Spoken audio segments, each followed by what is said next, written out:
Imagine scrolling online when you're suddenly struck with an odd sense of recognition. On your screen is a plastinated body on display, and despite its current state, you know right away that it looks exactly like someone you love. That's what happened to a Texas mother who believes the preserved body in a public exhibit bears a chilling resemblance to her late son, Christopher Todd Erick, a young man whose passing was already surrounded by suspicious circumstances. This is the Obsidian Files, and I'm your host, Natasha. Let's dive in. And before we get into the whole case, I just want to start this off by saying that this content is based on a single source and has not been independently verified. The claims discussed have not been proven in a court of law, and the individuals mentioned are presumed innocent unless and until proven guilty through the legal process. This material is shared for informational and discussion purposes only and should not be interpreted as a statement of fact or an assertion of guilt. Now let's get started. On a cloudy Texas day in November of 2012, Kim Smith, Chris's mother, was told that her son peacefully passed away, but Kim instantly knew that things were not adding up, and after doing her own investigation, came to the conclusion that Chris actually suffered a terrible death at the hands of his own family in Midlothian, Texas, and then said family sold him off to be plastinated and put on display at the Royal Bodies exhibit. This shocking story seems like something straight out of a horror movie, but for Kim, the pain and suffering are very real. Chris, who was just 23 years old when he passed away, was an avid sports player, Reiki practitioner, and art and music lover. His obituary notes his first love was Jesus Christ, and he planned to become a preacher before his life was tragically cut short on that fateful day. Initially, it was reported by Chris's grandmother Pat, with whom he lived, that he died peacefully in his sleep. But after cyanide was found in his system, they claimed his death was actually self-inflicted. Sergeant Scott, one of the detectives on the case, told Kim that they had evidence to support this, but the only piece of evidence he provided her with was an Amazon receipt for cyanide, which Sergeant Scott received from Pat. Ultimately, the first official cause or means of death was deemed natural due to congenital heart defect, but was later changed to undetermined, noting cyanide toxicity and anomalous coronary artery and aortic dissection. A grand jury chose not to issue an indictment, and the police department found no merit to allegations that Christopher Erick was murdered. But let's back up a bit to get a better understanding of the situation.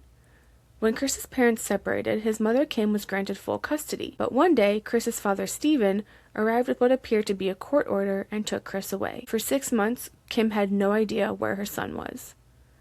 During that time, Stephen remarried and moved the family to Arlington, Texas. Chris was enrolled in elementary school there, and eventually the school's principal contacted Kim. The principal explained that Chris's stepmother had been telling the school that Kim was an abductor and instructing them to never release Chris to her. Chris's life in his father's household was difficult. He lived with Stephen, his stepmother, and step-siblings. His stepbrother's bad behavior often went unpunished, while his stepsister was treated as the golden child who could do no wrong. Chris, on the other hand, was frequently disciplined. Kim tried to talk with Chris about what was happening in the home, but whenever Stephen found out, he threatened to take her back to court and cut her off from contacting Chris entirely. Chris had been raised to believe that men shouldn't cry, so he began expressing his emotions through writing. In his journals, he often wrote about his stepmother and described trying to stay out of her way because every interaction seemed to lead to conflict. In his late teens, Chris and Stephen got into a serious fight. Stephen ultimately kicked him out of the house, and Stephen later told Kim that during the altercation, he had put his hands around Chris's throat and even imagined strangling him. Chris didn't fight back that day, but instead he decided to cut ties with his father and go live with his mother instead. Unfortunately, sometime later, Stephen showed up at Kim's home and took Chris back. This time, without Kim's involvement, he enrolled Chris in Excel Academy, a boarding school for troubled boys. Like many programs of that era in the late 1990s and early 2000s, the school was shrouded in controversy and eventually shut down only a few years later due to severe mistreatment of students. Stephen was able to convince a judge to enforce his decision to send Chris to Excel and to cut Kim off from contacting her son entirely. When Chris eventually left Excel, he threw himself into fitness and athletics. He became an award-winning martial artist and also participated in football, basketball, wrestling, and taekwondo. In 2009, Chris signed a long-term lease on an apartment. He told Kim he planned to pay for it with an inheritance he expected to receive. A couple months later, a doctor prescribed Adderall to treat his ADHD. Within just a few months of starting the medication, Chris began experiencing serious side effects, including auditory hallucinations. Concerned about what was happening, he voluntarily admitted himself to a hospital in an attempt to detox from the medication. By February of 2012, Kim had located a hospital willing to admit Chris for a longer-term detox program, something that was difficult to find because most hospitals did not have specialized programs for Adderall withdrawal. Chris was hopeful about finally getting off the medication, but the day before he was scheduled to be admitted, Pat arrived from Colorado and convinced Chris not to go. She assured him that she could take better care of him herself. Because Pat was a well-respected psychiatrist, Chris trusted her judgment. In March of 2012, Chris appeared in court over an Adderall distribution charge that had been filed against him a couple of years earlier. Chris believed that he had been set up by a quote-unquote friend, which led to his arrest. Following the court appearance, Chris was hospitalized again. Kim felt he wasn't improving, so she arranged for him to be transferred to a different hospital, a move that both Pat and Steven actually supported. By June of 2012, Chris had finally weaned off Adderall and was ready to move into a residential treatment facility. But despite Kim's wishes, Pat brought Chris into her own home instead. Not long after, problems began to surface. Pat told Kim that Chris had been talking about harming himself. Rightfully alarmed, Kim called the police to report what she'd been told. But when officers arrived, they found Chris calmly sitting and playing his guitar. He firmly denied making any threats. Despite this, officers placed him in handcuffs and he was eventually admitted to another detox facility. There, he was not only given Adderall again, but also underwent electroshock therapy. After being released, Chris went to live with his grandmother again. Soon after, Steven called Kim claiming that Chris was once again threatening to harm himself. When Steven and Pat refused to contact authorities themselves, Kim called the police again. Chris was placed on another psychiatric hold. Kim later came to believe that these incidents were used to make Chris resent her and turn against her. At one point, Kim tried to organize a birthday outing for Chris. Despite Pat's objections, Kim and her daughter, Chris's half-sister, were able to see him. When they arrived, they were shocked by how he looked. Chris appeared extremely pale, with deeply sunken eyes. Tragically, this would be the last time they would see him alive. By this point, Pat controlled the only phone in the house. Even calls from Chris's girlfriend had to go through her. On October 20th, Chris posted several disturbing messages on Facebook, saying that he believed his end was coming that year. He also sent Kim a message saying that he was always with her, but that Satan was coming for him. A few days later, Chris's girlfriend Rachel contacted Kim. She told Kim she had seen Chris the day before and that he seemed drastically different, even compared to just a month earlier. Rachel suspected he might be back on the medication, but Pat had told her that Chris's medications were locked away where he couldn't access them. Rachel also mentioned that Chris had talked about cyanide and even a supposed death pact with his grandmother. Kim confronted Pat about this, and Pat claimed that while she had seen an order placed for cyanide, she had canceled it and Kim shouldn't worry. After this, Pat apparently realized Chris had been sharing information with Rachel and cut off contact with her as well. Then, on October 29th, the cyanide order that Pat claimed had been canceled was actually delivered to her home. On November 8th, 2012, after a psych eval, Christopher was found not competent to stand trial in a Dallas, Texas criminal case regarding his distribution charge. The charge against him was dropped, but he was to be hospitalized briefly beginning on November 12, 2012. Since he had been living with his grandma for the past few months, when Chris left the courthouse that day, he was taken back to her house, where Kim believes he was tied up and tortured for 2 days before being suffocated by his father and grandmother. The day after Chris passed, his maternal grandmother called Pat to plan Chris's funeral. But when she told Pat that she wanted to pay for his funeral, Pat quickly stated, "No, I promised Chris that I would pay for everything at his funeral." It didn't occur to anyone until later that Pat had planned his funeral prior to his passing. Pat arranged for Chris's funeral to be a non-commemorative funeral only, which meant no flowers, memorials, prayers, or even music. Christopher's maternal family scrambled to pull together a respectful memorial for him, but none of the paternal family attended his memorial or his visitation at the funeral home, including Pat, his dad, or Steven's wife or her children. Kim's gut was telling her things just weren't adding up, and the further she dug, she realized she was onto something. When Kim contacted Amazon about the order the sergeant told her about using the order number from the receipt, the Amazon representative confirmed that the receipt was associated not with Chris's email, but with Pat's email. Now, that doesn't immediately scream foul play, as it could be possible that Chris used his grandma's account, except for the fact that the receipt had been doctored to make it look like it was purchased with an account associated with Chris's email, not Pat's. Adding to her suspicion of foul play, Kim claims the crime scene photos revealed that her son had likely been tied tied to a chair and tormented for 2 days before being killed. I'm not able to show these photos because they are quite graphic, but if you would like to see them, you can see them on Kim's Facebook page, which I will link in the show notes, as well as Kim had created a website about Chris that unfortunately is no longer live, but you can see it if you go to the Wayback Machine, so I'll include that information as well if you'd like to take a look. And these photos revealed that a chair was present next to Chris's bed with restraint straps attached to the chair. There were restraint marks visible on Chris which correlate to the restraint chair. The right temple area of Chris's skull had been bashed in. There was visible bruising on Chris's neck over the carotid artery, indicating some kind of chokehold restraint. Visible bruising over Chris's collarbone on the same location of the torn artery found by the medical examiner, documented in the autopsy report, which is proof that Chris likely struggled.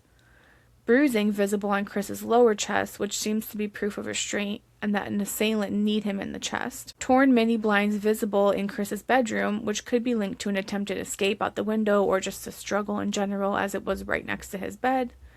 The room was found in a total disarray. There was also a cadaveric spasm visible in Chris's left hand. This is a rare phenomenon where muscles that were used intensely before death become stiff and rigid immediately after death, often from holding onto an object. Lastly, there was cyanide salt present on Chris's closed lips. What's strange about this is that the remaining cyanide and the container were never found, which, if this was self-inflicted, as the family had said, what happened to the container?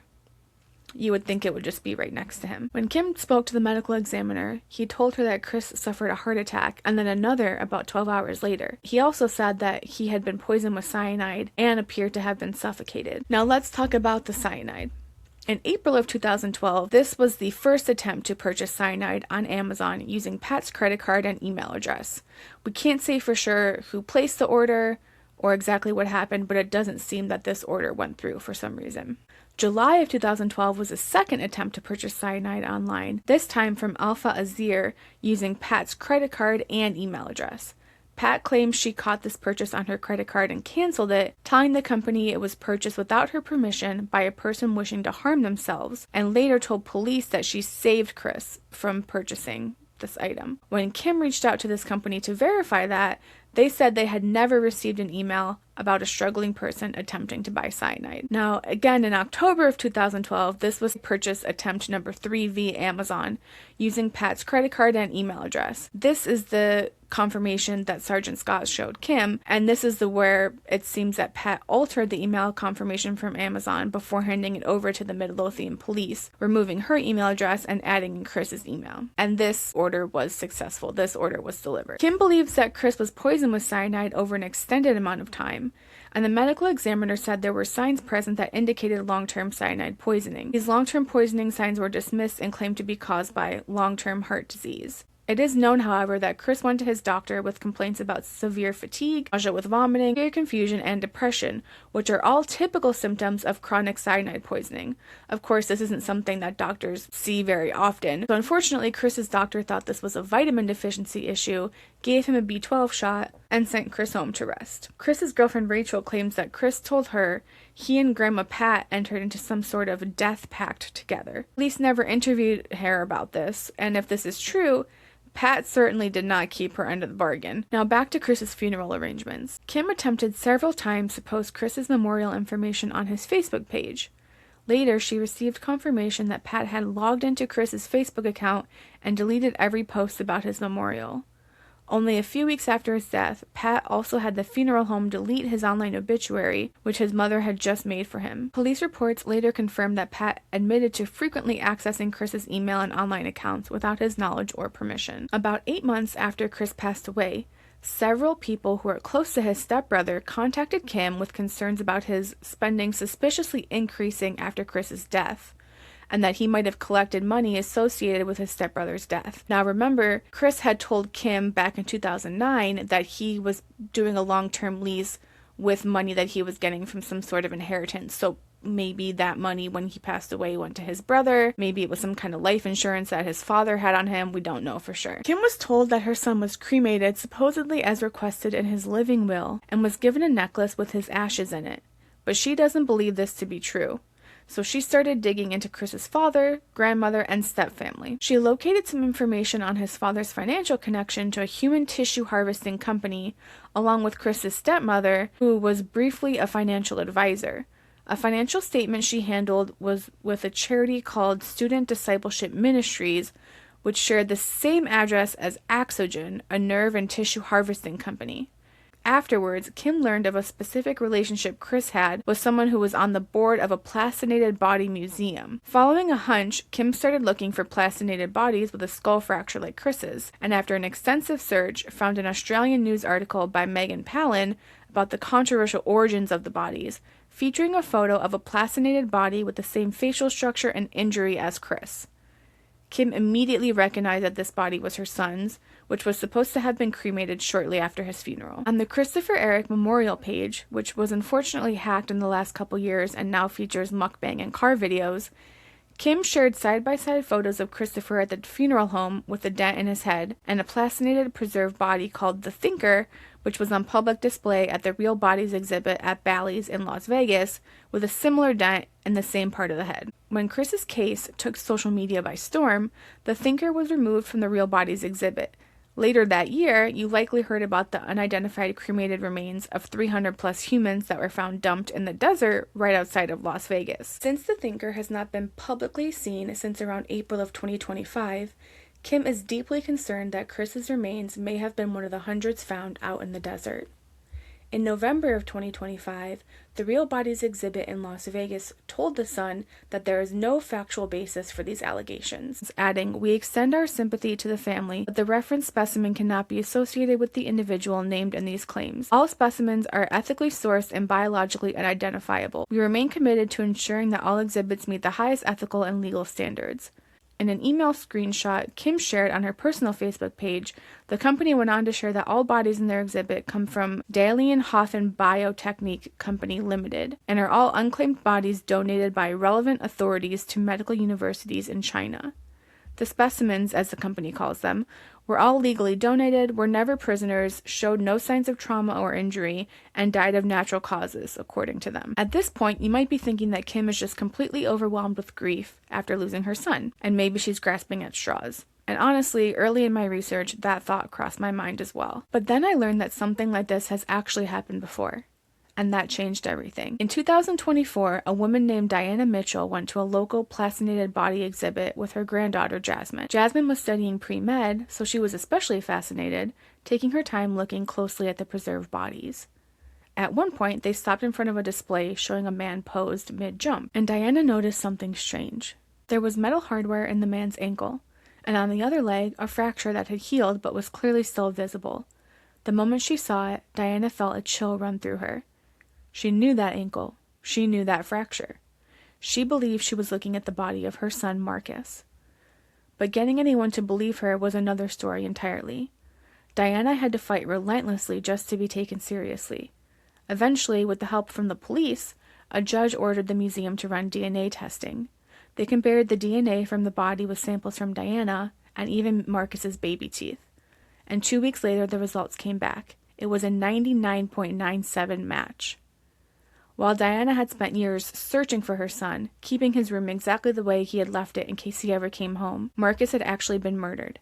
His body had then been sold and preserved through plastination and displayed as an exhibit. Understandably furious, Diana filed civil lawsuits against the exhibition, the company that plastinated Marcus's body, and the hospital where his body had originally been sold from. The doctor who authorized the sale was already dead, making him the perfect scapegoat for everyone else trying to avoid responsibility. But because Marcus had been identified, because his anonymity was now gone, the exhibit was forced to remove his body from display.